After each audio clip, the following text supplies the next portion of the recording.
Hello, KSON Nation. I'm Cadet Second Lieutenant Daniel May of the class of 2015 from Stafford, Virginia. Here with me today is Cadet Battalion Commander Curt Rowell of Chesapeake, Virginia.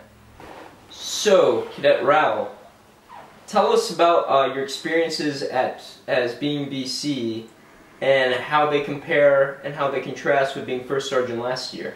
Well, it's a lot more responsibility and it's very time consuming.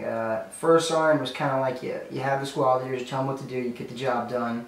But BC, it's kind of, you have to follow through a lot more to a higher extent, and you have your company commanders you have to rely on, but it's a bigger range of responsibilities and duties. Can you tell us about some of those duties and responsibilities that you have on a daily basis? It all starts at 6:30 in the morning when Rowell goes. We get everybody up, get them dressed, make sure cleanup gets done, get the rooms clean, and then we're off to formation. We go to the mess hall, we get our breakfast, I have to make sure everything runs smoothly, and then we'll go back to our rooms, finish any other cleaning that needs to be done, and then they go to classes. We'll make sure everybody gets to classes, the company leaders will. And then until classes end, we have formation at lunch, and same as breakfast, we get everything moving, make sure everything goes smooth. After classes, we have formation for sports. We get accountability and we send them to sports. After that, everybody will go to their sports, of course. And currently I'm playing lacrosse.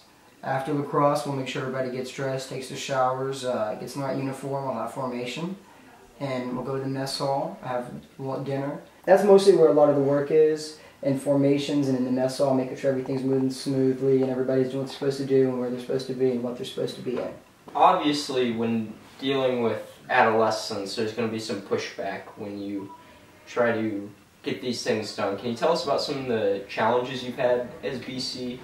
Well, of course there are some challenges, but it's pretty easy when you break down the situation and you talk to that person. You figure out what's going on, what's wrong with them, what the situation was about. You get down and you figure out what was really happening, and then everything starts to step into where it needs to be, and everything starts making sense, and that cadet that's having these difficulties starts to understand, and it becomes much easier. You just have to talk to them. So being First Sergeant last year, you'd say you'd have a lot of respect for what they do at the company level. Yeah, I understand what they're going through, and I understand their hardships. It's not an easy job, and I understand that, and I respect them for what they're doing. I really do. So what's next for you after Fishburne? I will be attending University of Mississippi, Ole Miss, in the fall, and I'm going to study foreign affairs and minor in political science. And I'm not really sure what I plan on doing after that, but I feel like Ole Miss is a really good stepping stone for me to get to where I want to go, wherever that may be. So how would you say that the daily life at Fishburne, the daily structure and discipline, how has it prepared you think, for life after Fishburne, for college and beyond? Being at Fishburne has given me the self-discipline that I need, and it's made me realize the importance of having a structured day and what you're going to do and know when you're going to do it. It's taught me the importance of all that, and the importance of being disciplined in order to achieve those goals and my priorities. So, how do you think you'll be feeling after that final formation?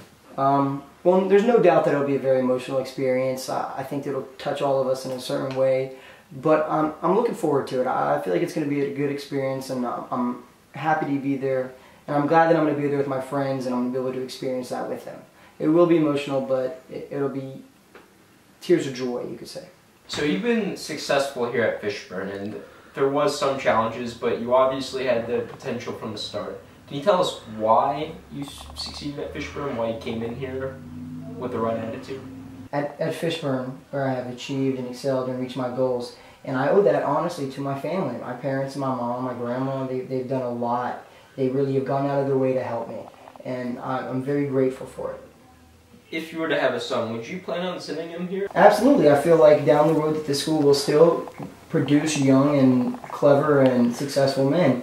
And I feel like it'll be very good for him, and it'll help him know his goals and achieve them. Well, if your son ever sees this video, is there anything you'd like to say to him? Well, I would tell him the importance of doing the right thing, and that life's honestly much easier if you do what you're supposed to do. I would say something to him about the importance when it comes to leadership of caring for your people, and that leading by example is the best route for getting anything done. And I would just wish him luck.